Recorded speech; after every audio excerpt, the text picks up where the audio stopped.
Four vectors are very useful in relativity because we can use four vector algebra to explain different kinds of interactions where relativistic effects are present. One of those examples is that of Compton effect, where a light photon interacts with an electron at rest. The photon gets scattered at a particular direction with a different wavelength or frequency, and the change in the wavelength or frequency is a result of the loss of energy and momentum during the interaction of the photon and the electron. Now, this Compton effect is something that you must have studied in a different context in modern physics, where you may have focused on the particle aspects of radiation. But in today's lecture, I'm going to be focusing on how to use four vector algebra to explain this kind of a change in the wavelength or frequency of a incident and a scattered radiation during its interaction with some sort of a rest electron. Now, what are four vectors? If you have listened to my earlier lectures, in relativity, we define these physical quantities that have four components, you can say. Because we construct space-time, which contains 3 dimensions of space and 1 dimension of time, we can also construct physical quantities that have components not only in 3 dimensions of space, but also in the dimension of time. And based on this idea, in my previous lectures, I have demonstrated to you how we can construct different kinds of four vectors, like velocity 4 vector, acceleration 4 vector, energy momentum 4 vector, etc. So one of the common 4 vectors that we use to explain different kinds of relativistic interactions is the energy momentum 4 vector, and that is what I am going to use in today's lecture to obtain the effect of change in wavelength whenever a photon is interacting with an electron. So let's start. So what we are going to do is, first I'm going to show you that the photon has a particular momentum that can be represented as a 4 vector. And not just a photon, any particle, even an electron, can be represented using an energy momentum 4 vector. If you have listened to my earlier lectures, we have defined the momentum of any kind of a relativistic particle using 4 vectors in this particular manner. The energy momentum 4 vector is given as P nu, which can be represented as having 4 components for mu is equal to 0, 1, 2, 3, and the 0th component is P0, is nothing but relativistic energy upon the speed of light, and the rest being the relativistic momentum Px, Py and Pz respectively. Now let's suppose this is the interaction that we are studying, where some kind of a photon having energy h nu and momentum P is equal to h nu upon c interacts with an electron at rest having rest mass energy m0 c square. After the interaction, the photon gets scattered at a particular direction. Let's suppose theta is the scattering angle, and it has energy E dash is equal to h nu dash and momentum P dash is equal to h nu dash upon c, while the electron goes in some other direction. Let's suppose that this is the xy plane, so that this direction is the direction of x-axis, this direction is the direction of y-axis, and the direction that is coming out of the board, that is the z-axis. In that sense, we have px, py, pz, which are the relativistic momentum of any given particle. Now here, one thing I have to make sure is that even though I have drawn the photon in terms of a wave, but the whole point of the experiment is that the photon is in fact a particle, okay? So the only reason I have drawn it in terms of a wave is because I wanted to differentiate it from the electron, which typically we think of as particle, at least in this particular scenario, and the photon, which has a wavelength of, let's suppose, lambda. But please don't get confused. This is actually one of the very famous demonstrations of the particle aspect of radiation. So in fact, it is actually supposed to be some sort of a particle, like a photon, and the whole interaction is the interaction between one particle and the other particle. It is the interaction between a photon particle and the electron particle. All right. Now, before the interaction, we're going to look at the energy momentum 4 vector, and after the interaction, we're going to look at the energy momentum 4 vector. So before the interaction, what is the energy momentum 4 vector for the photon? So before the interaction, let me say that this is P gamma mu. I'm not going to write the mu anymore because that would make the expressions look very complicated. But usually mu is written as a superscript to denote that it's a 4 vector. It contains mu is equal to 0, 1, 2, 3 terms. But I'm going to stop using mu anymore because I'm anyways going into very complicated derivations. So P contains the zeroth term, which is h nu upon c, right? Energy upon c. What is the px, or the momentum along x-axis? Well, that is simply h nu upon cs for the photon before the interaction. What is py? Momentum along y-axis, because the photon is along the x-axis, this is 0. And what is pz in this particular direction? Again, it is 0. Now, let's suppose I write the 4 vector for the electron. I'm going to write it as Pm. So, for an electron, what is the zeroth component of the electron? Electron has rest mass energy m naught c square. So, the relativistic energy effectively initially is m naught c square. So, m naught c square upon c is nothing but m naught c. The electron is at rest, therefore, its momentum along x, y, z direction is 0. Now, what happens to these 4 momentum components after the interaction? So after the interaction, if I am interested in writing the 4 momentum vector for the photon is going at a particular angle theta with respect to the x-axis, right? So what is the 0th component of the photon? Now it is h nu dash upon c. What is the component of the momentum of the photon along the x-axis? It's h nu dash upon c cos theta. What is the component of the magnitude of the momentum of the photon along y-axis? It's h nu dash upon c sin theta. And what is the component of the momentum of the photon in the z-axis? It is nothing but 0. And lastly, what about the electron? Well, for the electron, I'm going to write the 4 vector as Pm dash.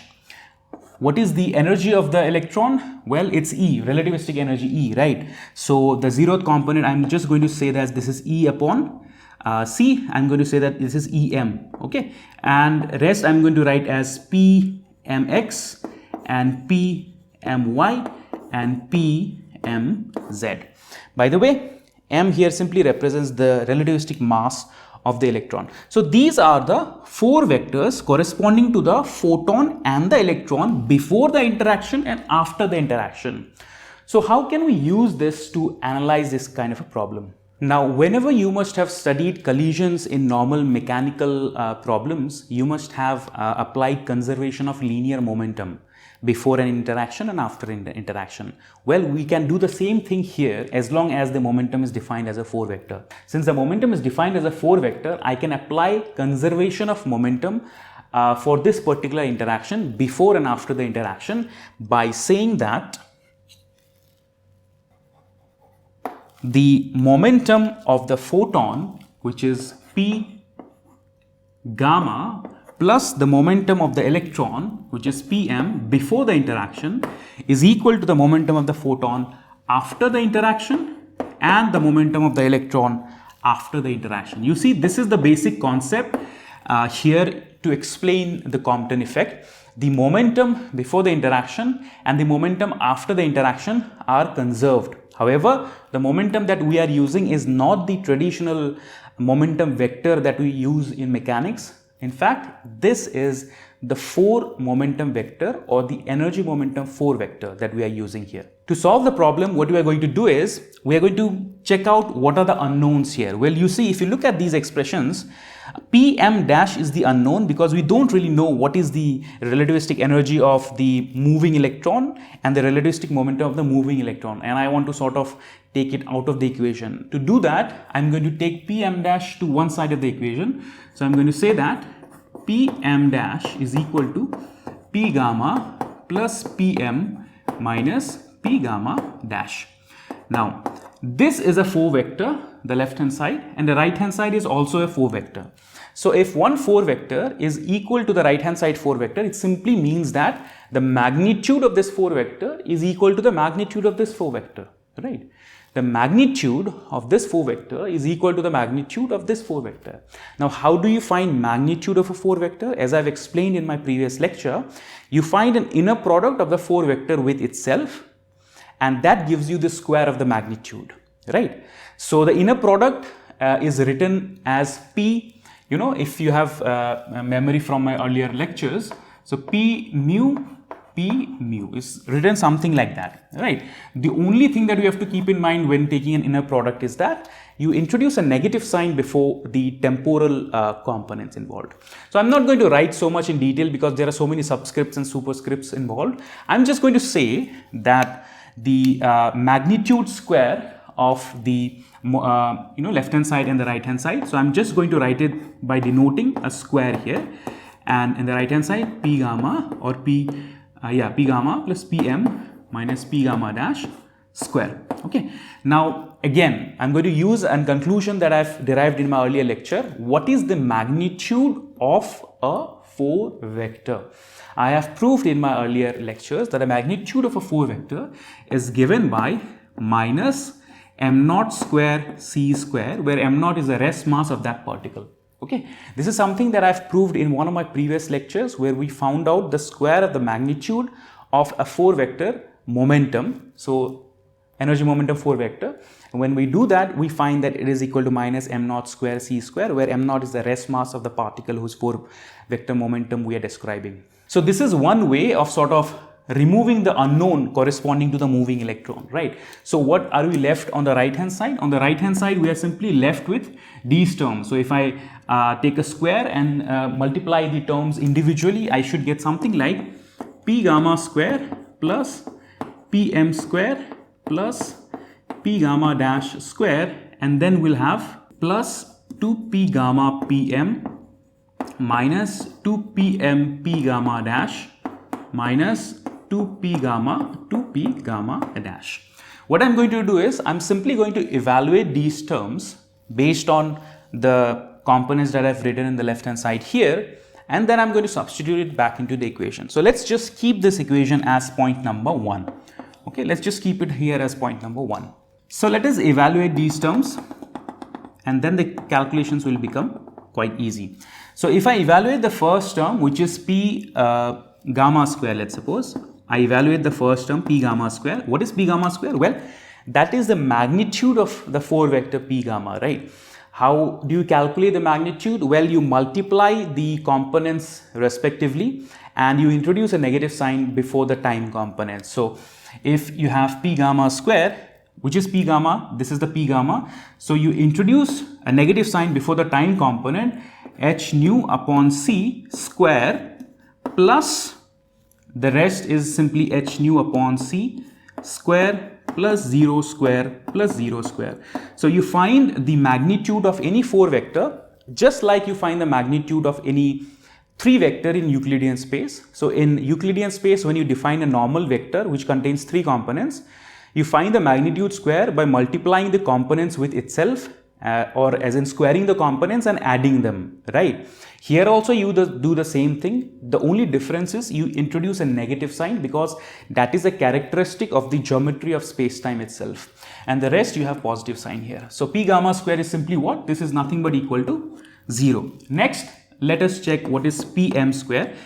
This is basically this magnitude square of Pm. Again, that is simply equal to minus m naught square c square plus 0 square plus 0 square plus 0 square, which is simply equal to minus m naught square c square. Now let us find out what is P gamma dash square. So P gamma dash square is simply equal to, again we have h nu dash upon c square, introduce a negative sign, and then you have h nu dash upon c square cos square theta, and then you have h nu dash c upon c square sine square theta plus 0 square. So this basically gives us what? You get 0, right? So minus h nu dash upon c square plus sine square theta.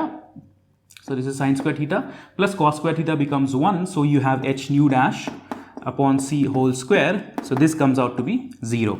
So effectively this is 0, this is 0, this is minus m naught square c square. Now what if I want to evaluate this particular term first? Okay, let us evaluate this term 2p gamma 2pm. So let me write it here. If I want to evaluate 2p gamma pm minus 2pm p gamma dash. So essentially you can think of it as a kind of a dot product between 2 4 vectors. Okay, so what is p gamma? P gamma is h nu upon c So this is h nu upon c, h nu upon c 0 0. What is Pm? Pm is m naught c 0 0 0. So you have m naught c 0 0 0 and minus you have 2 Pm again m naught c 0 0 0. So you have m naught c 0 0 0 and you have P gamma dash, which is simply equal to h nu dash upon c, and then you have h nu dash upon c cos theta, h nu dash upon c sin theta, and 0. Okay. So how you multiply these terms? You imagine a dot product where you multiply the respective terms and then you add them up. The only difference being you introduce a negative sign before the product of the time components. So here h nu by c multiplied by m naught c. So you have 2 m naught c multiplied by h nu upon c. But because this is a product of the time components, you introduce a negative sign here.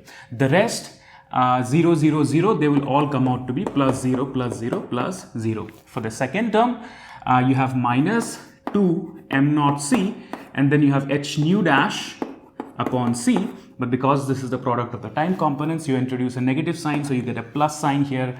The rest all come out to be plus 0 plus 0 plus 0. So effectively what you end up getting is, you can think of this as minus 2 m naught, because the c here gets cancelled, and then you can write this as h nu minus nu dash. So this is for this particular term. We have only one term remaining, which is this one. Let's evaluate this term also. So minus 2 p gamma dash is equal to minus 2. What is p gamma and what is p gamma dash? Let's plug that back in. We end up getting h nu upon c, h nu upon c 0 0, and p gamma dash is h nu dash upon c, and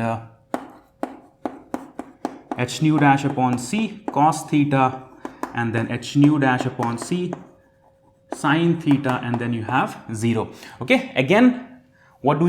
We multiply the respective terms. So you have minus 2 h nu upon c into h nu dash upon c, but since this is the product of the time components, you introduce a negative sign, you end up getting a plus, and then next you have minus 2 h nu upon c into h nu dash upon c cos theta. The rest will come out to be 0 plus 0 plus 0, so they don't matter.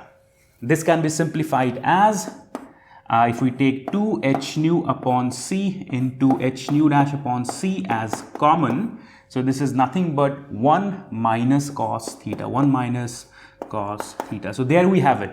I have obtained all of these individual terms in equation number 1 based on the components before the interaction and after the interaction. Now what we need to do is, we need to plug them back into equation number 1 and see how can we simplify that. So if I bring in equation number 1 again, so we have equation number 1.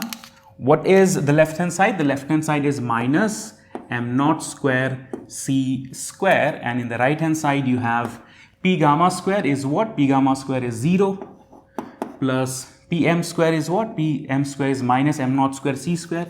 So this is minus m naught square c square, and then p gamma dash square is also 0, so you have plus 0, and then you have plus this quantity. So this quantity I have shown is equal to this, so therefore this is equal to minus 2 m naught h nu minus nu dash, and lastly we have this quantity which is equal to this, so this is plus 2 h nu upon c, h nu dash upon c 1 minus cos theta. Okay, so here again minus m naught c square gets cancelled, and all we are left with is this particular expression. If I take this to the left hand side, I should get 2 m naught h nu minus nu dash is equal to 2 h nu upon c, h nu dash upon c 1 minus cos theta. So here I can cancel out h. Okay, h is gone, 2 is gone, and only this is remaining. So this is kind of the Compton effect formula, but we need to sort of simplify it in terms of wavelength. So let's do that.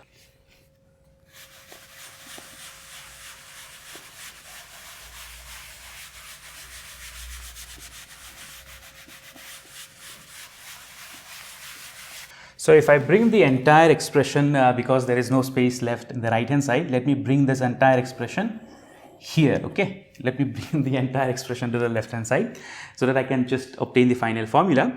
If I want to convert it from frequency to wavelength, what I'm going to do is I'll have to write this as c upon lambda. So on the left hand side, what do you have is m naught, okay, and then you have c upon lambda minus c upon lambda dash is equal to, again here, what is nu upon c? Nu upon c is 1 upon lambda, right? So this is nothing but 1 upon lambda, lambda dash, and then you have 1 minus cos theta, okay?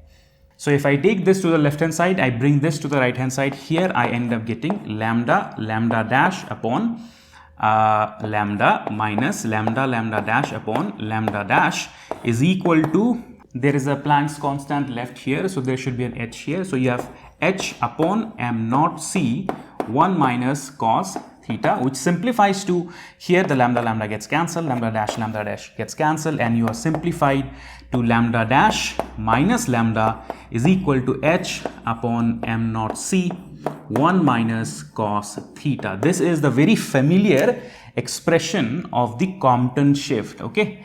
I have written it just like this, everything, because the space in the board is less, so everything is crammed together, but I hope it is clear to you. So we started from here, and then I went here, and again I came back here. This is the shift in the wavelength whenever a photon interacts with an electron and gets scattered in a particular direction of theta.